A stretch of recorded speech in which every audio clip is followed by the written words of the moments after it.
우리 마가복음 14장을 읽었는데요. 마가복음 14장 상당히 깁니다. 70절이 넘는 분량이고요.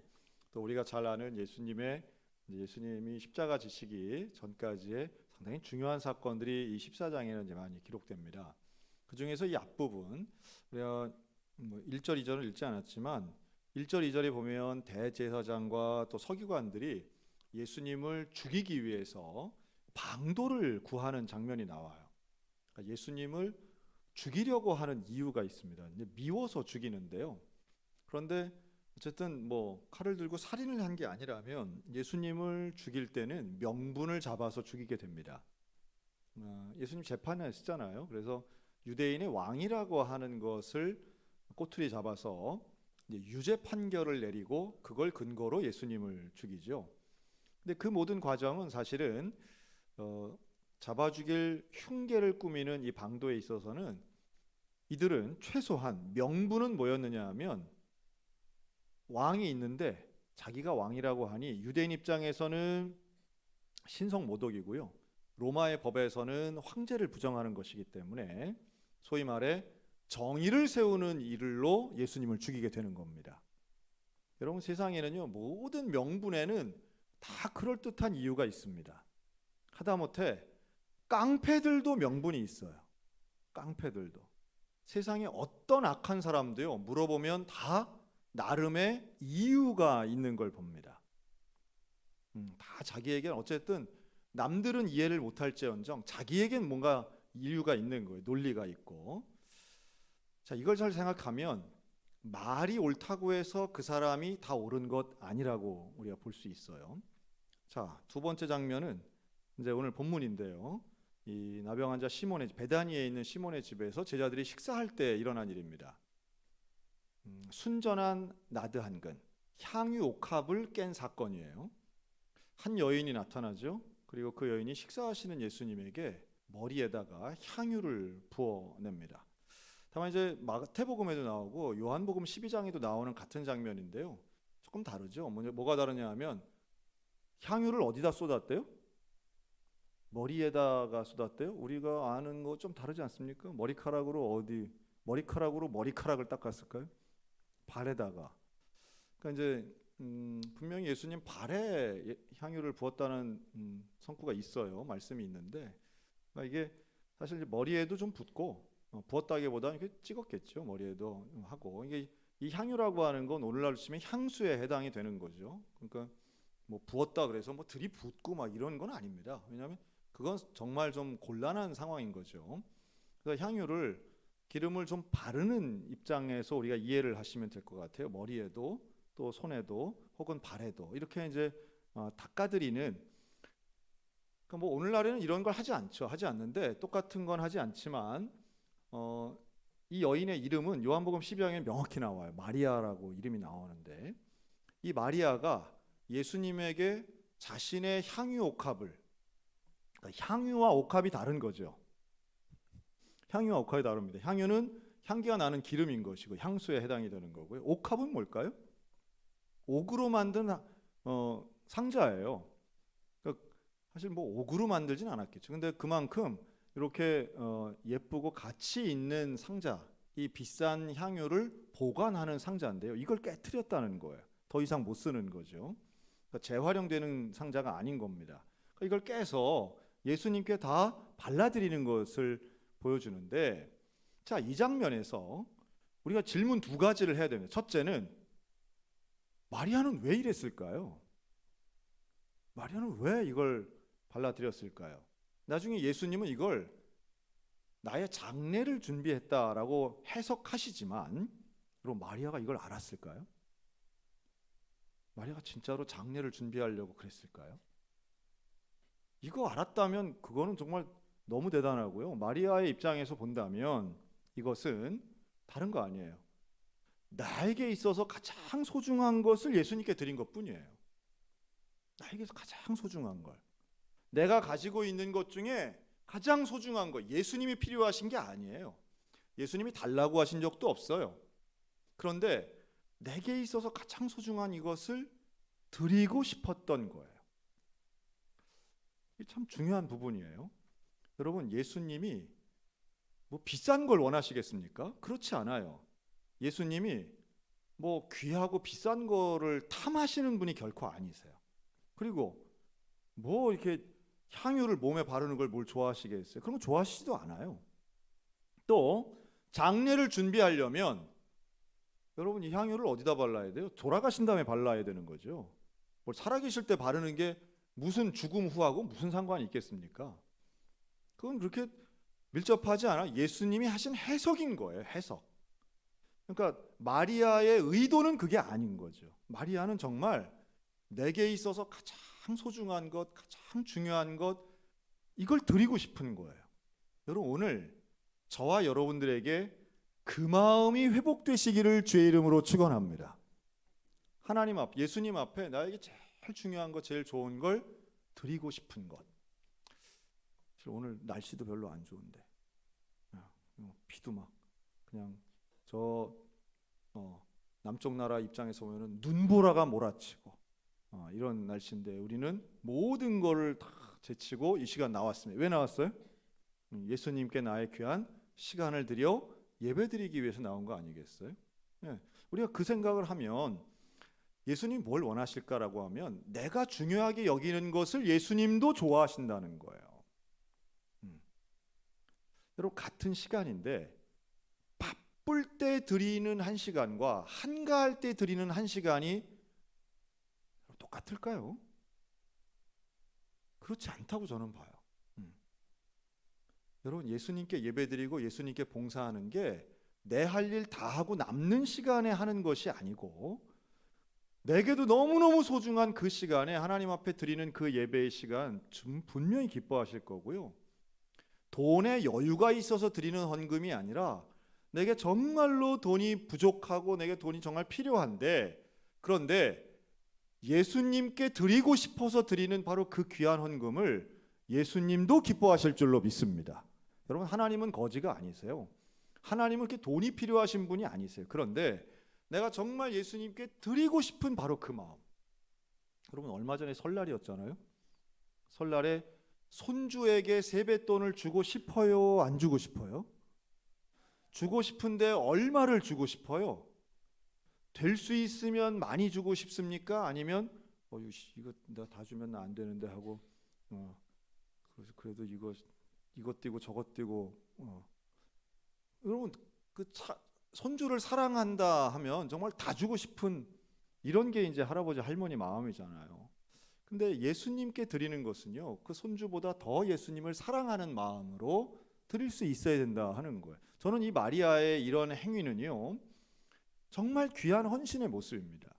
예수님을 위해 내게 소중한 것을 드리고자 하는 이 일 너무너무 귀하다 하는 생각이 들어요. 그런데 이렇게 예수님 앞에 귀한 헌신을 하는데 내 걸 드리는데 이것을 예수님은 기뻐 받으세요. 그런데 이걸 옆에서 지켜보는 아무 상관없는 제3자들이 있습니다.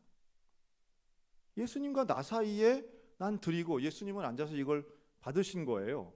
그런데 제3자가 개입을 해서 책망을 합니다. 책망을 해요.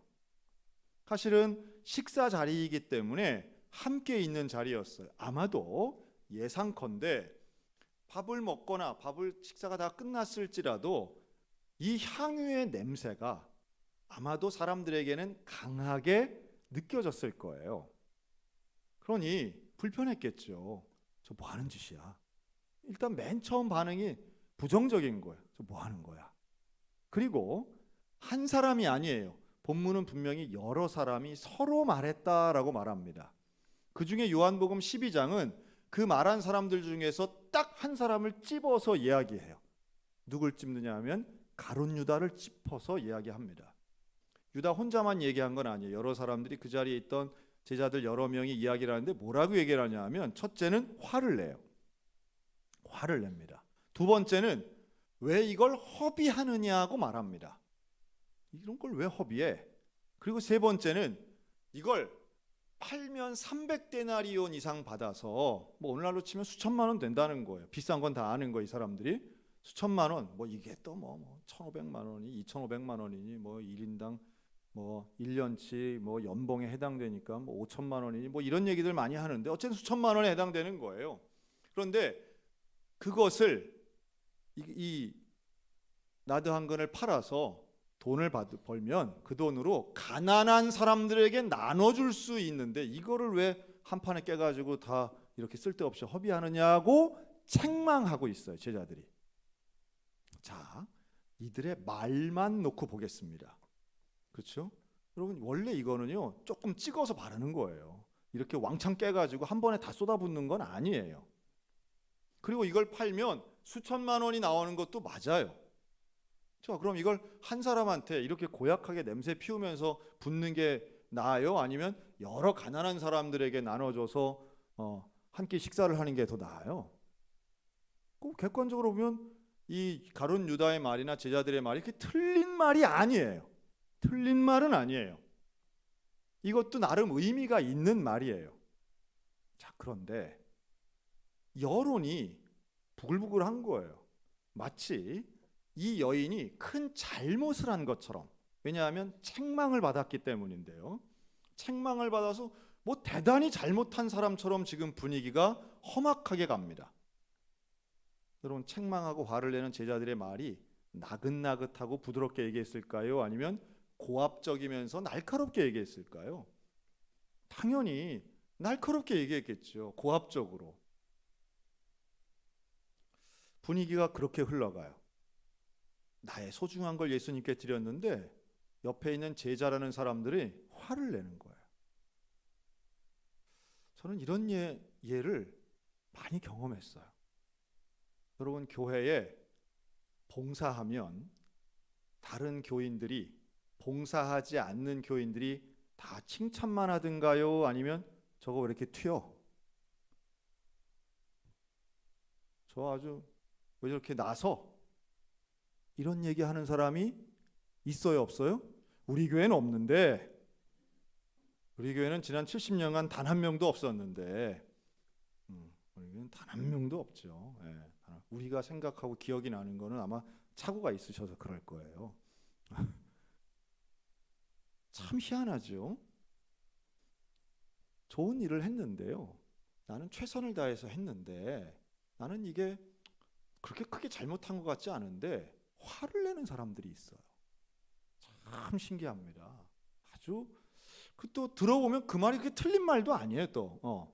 그런데 여러분, 맞는 말이라 할지라도 뭐가 중요한지 아세요? 때와 장소가 중요하고요. 톤이 중요합니다. 톤. 이게 아주 중요한 부분이에요. 이걸 다른 말로 하면 어투라고 합니다. 어투. 같은 말이라도요, 같은 내용도요, 어투와 톤에 의해서 여러분, 상대방을 기분 나쁘게 하면 좋은 말이 효과 있게 들릴까요? 아니면 기분 나쁘게 들려서 오히려 반사가 될까요? 근데 희한하게도요, 이 옳은 말을 반사시키려고 하는 것처럼 희한하게 기분 나쁘게 말씀하시는 재능이 있는 분들이 있어요. 야, 아주 자, 음식을 딱 먹으면 여러분, 교회 음식은 교인들 1000명의 입맛에 다 맞아요? 아니면 안 맞는 사람도 있어요? 안 맞는 사람도 있잖아요. 그럴 땐 어떻게 해야 돼요? 내가 먹었는데 내가 좀 짜. 딴 사람들은 다 잘 먹는데 내 입맛은 짜. 그럼 어떻게 해야 돼요? 1번 퇴퇴퇴 뱉으면서 이걸 어떻게 먹어? 라고 하고 집어 던진다. 2번 아주 소금 덩어리네, 아주 사람 죽이려고 하네 라고 말한다. 3번 오늘은 내 입이 좀 둔한가 보다, 내 입이 좀 예민한가 보다, 주여 감사합니다, 내게 나트륨이 필요한가 보네요 하고 감사하며 먹는다. 여러분, 제발 개인의 선호도가 정의인 것처럼 말씀하지 않았으면 좋겠어요. 그렇죠? 참 이거 제가 저도 마찬가지인데요. 이게 무슨 대단한 정의나 잘못된 것이냐, 아주 목소리를 높여서 말씀하시면서 일 한 사람의 꼬투리 잡거나 기죽이려고 하시는 분들이 가끔 있습니다. 여러분, 옳은 말을 하시려면 옳은 말을 하고 싶을 때가 있잖아요. 야, 이거 팔아서 가난한 사람들 나눠주면 얼마나 좋아 라는 말을 하고 싶을 때가 있잖아요. 여러분, 그럴 때는요, 금식기도 2회와 새벽기도 10번을 이렇게 기도하시면 효과 있는 톤이 나오게 될 걸로 저는 확신합니다. 그러니까 즉시 말하지 말고, 그러니까 내가 말하고 싶은 옳은 말이 있어요. 근데 옳은 말은 즉시 말하지 말고 기도하며 또 기도하고, 제가 볼 땐 새벽기도 한 10번 하면 그게 기억에서 사라질 거예요, 아마. 전 그렇게 믿어요. 그 옳은 말을 한다고 해서 진짜로 그 사람 잘못했고 뭐 그래도 잘 안 바뀌더라고요. 그게 뭐, 그리고 곰곰이 한 열흘쯤 생각해 보면 이게 그렇게 중요하거나 정의로에 해당되는 일도 아닌 게 되는 거예요. 제가 이번에 지방회장 됐잖아요. 여러분, 목사님들이 회의하면 이렇게 손 들고 말씀하시는 분들 중에 틀린 말 하는 분이 있을까요, 없을까요? 틀린 말 하는 사람 아무도 없어요. 틀린 말은 아무도 안 해요. 그런데 틀린 말은 아무도 안 하는데 다른 말을 하는 경우들이 있어요. 틀린 말은 아니에요. 그런데 다른 말씀들을 하셔요. 그리고 목소리 톤이 올라가기 시작하면 그때부터는 옳은 말들끼리 싸워요. 여러분, 옳은 말들끼리 싸우는 일은 없어야 되지 않겠습니까? 특히 종교인들은요, 절대로 물러서지 않습니다. 왜냐하면 내가 정의가 되는 순간 상대방은 사탄 마귀가 되기 때문에 목숨을 걸고 싸우게 되는 상황이 와요. 그러니까 대부분은 그게 아니에요. 대부분은 하나님과 사탄의 싸움만큼 그렇게 선과 악이 명확하거나 정의와 부정의가 있는 그런 문제가 거의 없어요. 사실은 그것도 되고 이것도 되는 거예요. 그러면 이것도 되고 저것도 되는 것을 가지고 뭐 싸울 일이 사실은 별로 없는데, 이게 여러분, 오늘 예수님의 태도를 잘 보시면 바로 그런 부분에서 이 제자들이 하고 있는 말의 중심을 너무도 명확하게 보세요. 여러분, 이 말을 가룟 유다가 하는데요, 요한복음 12장에 보면 유다가 왜 이런 말을 했는지에 대해서 이유까지 나와요. 유다가 왜 300데나리온을 말하고 가난한 사람들 나눠주는 것을 원했냐면 유다가 도둑놈이었기 때문에 그렇다고 말해요. 와, 옳은 말을, 근사한 말을 했는데 그게 도둑놈이기 때문에 이렇게 말했다라고 명확하게 말씀하고 있어요. 이 유다는 돈을 훔치는 자고 돈에 욕심이 있는 자고 도둑놈이기 때문에 이렇게 다른 사람의 헌신하는 것을 돈으로 환산해서 화를 냈다고 성경은 말씀해요. 그러니까 여러분, 잘 보시면 실제로 300데나리온 지금 있지도 않은 거예요. 그냥 말이 있는 거죠. 누가 300데나리온에 해당되는 비싼 가치를 드리고 있어요? 이걸 보면 압니다.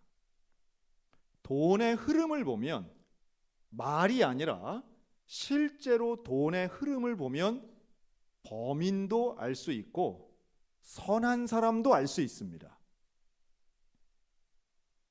여러분, 하나님 앞에 헌신하는 것은 말로 하는 것이 아닙니다. 실제로 누가 시간을 들였냐, 누가 물질을 들였냐, 누가 마음을 들였느냐라고 하는 것을 예수님은 중심을 보시고 예수님은 그 의도와 선한 의도를 보시기 때문에 이 여인을 칭찬하고 계시는 거예요. 재밌는 것은 제자들은 책망을 하고 예수님은 변호를 하시는데 이 마리아는 침묵을 하고 있습니다. 저는 교회 안에서 혹은 세상에서도 가장 헌신하는 사람들은 말하지 않는다고 저는 봐요. 개혁을 부르짖는 사람들, 저는 51%를 의심하는 편입니다. 여러분, 개혁은 외침을 통해서 일어나지 않습니다. 개혁은 실천을 통해서 일어납니다. 그런데 그 실천하는 사람들의 대개 공통점은 말수가 적다는 거예요. 그래서 저는 교회 안에서 조용하게 헌신하는 분들을 처음에는 잘 몰라요. 제가 지금 만 8년이 됐습니다. 이제는 제 눈에 보입니다. 언젠가부터 그런 분들이 보여요. 말하지 않는데, 조용한데, 끊임없이, 변함없이 헌신하고 하나님 앞에 중심을 드리는 분들이 보입니다. 우리 교회 정말 보석 같은 분들이에요. 그런데 어떤 분들은요, 하면 잘 보이긴 해요. 눈에는 잘 띄기도 해요. 어떤 분들은 의견이 명확하기도 해요. 그런데 실제적인 실행과 헌신이 없는 경우들도 보게 됩니다. 저부터 반성하는 거죠. 우리 교회에서 말을 제일 많이 하는 사람 누구예요? 접니다. 제가 말 제일 많이 합니다. 저보다 우리 교회에서 말 많이 하는 사람은 없어요. 그런데 말이 중요한 게 아니라 삶이 중요하고요. 그의 주장이 중요한 것이 아니라 실행이 중요한 것입니다. 예수님의 변호는 너무도 명확해요. 뭐라고 하세요? 가만두라. 가만두라. 저도 이 예수님의 말씀이 예수님도 정말 담임 목사 같다 들어요. 가만 좀 둬. 뭔가 하는 사람 좀 가만히 좀 둬. 기죽이지 마. 전 이렇게도 들려요. 지적하지 마. 책망하지 마. 아주 옆에서 돕지는 못할 망정 그냥 책망한다고 쓸데없는 소리하고 하는 거 하지 좀 마. 가만두라. 예수님의 이 말씀을 사실 우리가 마음에 새기고 실천하기만 해도 우리 교회 모든 구역장들 행복해질 수 있는 줄로 믿습니다. 이제 우리 구역장들 다시 모여야 됩니다. 구역장, 구역 강사들 다시 이제 모이는데 하려고 할 때 여러분 사실 아무것도 안 하면요 아무도 안 건드려요. 게으른 종은요 건드리는 사람도 별로 없어요. 그런데 뭘 하려고 하면 반드시 반작용들이 일어나게 됩니다. 여러분 그때 예수님의 이 말씀이 사실은 마리아에게 얼마나 큰 위로가 됐겠어요. 내게 있어서 너무도 소중한 이 향유옥합을 깨서 드렸는데 옆에 같이 밥 먹고 있던 제자들이 다 한마디씩 하고 뭐라고 하는 거예요. 얼마나 기가 죽었겠어요. 내가 괜한 짓 했나? 내가 잘못했나? 나 이거 그냥 나는 좋은 걸 좀 드리고 싶은 마음이었는데. 그런데 예수님이 입을 여시는 거예요. 그런데 뭐라고 하느냐 하면 먼저 사람들에게 가만히 둬라. 괴롭히지 말라. 그가 내게 좋은 일을 하였느니라. 그가 내게 좋은 일을 하였느니라. 가룟 유다의 지적은 예수님 이거 팔면 더 좋은 일을 할 수 있잖아요 라고 말했는데 예수님은 가만둬. 이미 이 일도 좋은 일이야 라고 말씀해요. 근사한 명분 같아 보이고 뭔가 대단한 일이 더 있어 보이는 이유를 말하는 그 사람의 중심도 아시지만 예수님은 그 말 그 자체를 보고도 그렇지 않아. 이 일도 이렇게 하는 행위도 좋은 일이야 라고 여인을 변호하십니다. 한 발짝 더 나가서 그 자리에 있는 아무도 생각하지 않았던 새로운 해석을 내주시는데 바로 8절 내 장례를 준비했다라고 하는 말씀이에요. 내 죽음에 내 장례를 준비한 사람 이 여인밖에 없어. 복음이 전파되는 모든 곳에서 이 여인의 오늘 행위를 기억하게 될 것이다. 예수님이 칭찬하시고 제자들은 아마 얼떨떨했을 거지. 무슨 얘기를 하시는 거야? 장례를 준비한다니 무슨 말씀이야? 우리하고 함께 밥 먹고 있는데 무슨 장례를 준비해? 그런데 예수님 말씀은 함께 생사고락을 같이 한 제자들보다도 지금 이 여인의 행위가 앞으로도 대대손손 모든 전 세계에서 복음이 전파되는 그곳에서 다 칭송받을 거야. 기억될 거야. 대단한 일을 하는 거야. 아무도 못한 일을. 여러분 이 자리에서 지금 제 생각에는요. 이 마리아가 눈물 흘리고 있었을 거라고 저는 봐요. 내 마음 이해하는 건 예수님밖에 없구나. 정말 예수님밖에 없구나. 모두가 나를 오해하고 모두가 나를 잘못했다고 손가락질하고 아니 뭐 지들 건가? 내 거 쓰는데 내 거를 이렇게 깨서 하는데 이 비싼 걸 쓰는데 내가 수천만 원 쓰고도 이 욕을 먹어야 되나? 그러나 예수님의 한마디는 마리아의 마음에 큰 격려가 됐을 거라는 거예요. 여러분 오늘 이 말씀이 우리 소양교회 일꾼들에게 위로와 격려가 되시기를 주의 이름으로 축원합니다. 내가 중심을 가지고 교회를 위해 일하고 예수님 위해 일하는데 뭐 사람들은 몰라주고 뭐 때로는 담임 목사도 몰라준다 할지라도 여러분, 예수님은 우리의 중심을 아시고 우리의 헌신을 기억하시고 우리의 편을 들어주시고 내 변호를 해주시는 분이라는 말씀이에요. 여러분, 이 가난한 사람 운운했던 이 가룟 유다가 뭐해요? 바로 그리고 몇 시간 있다가요, 대제사장 찾아가서 돈 받고 예수님을 팔아넘겨요. 300데나리온으로 가난한 사람 도와주자고 했던 이 가룟 유다가 은 30전을 받고 예수님을 팔아넘겨요. 돈 앞에서 그가 보여주는 모순되고 가증한 모습은 어떤 면에선 오늘 무슨 대단한 정의나 외치고 뭐 대단히 올바른 일을 주장하는 것 같아 보이는, 사실은 가증스러운 우리의 모습이 될 수 있다라고 하는 겁니다. 여러분, 나 자신을 다시 한번 주님 앞에 정직하게 회개하며 순전한 나드 안근을 향유옥합을 깨며 드린 이 여인의 헌신을 배우고 닮아가는, 실천하는 우리 모두가 되었으면 참 좋겠습니다.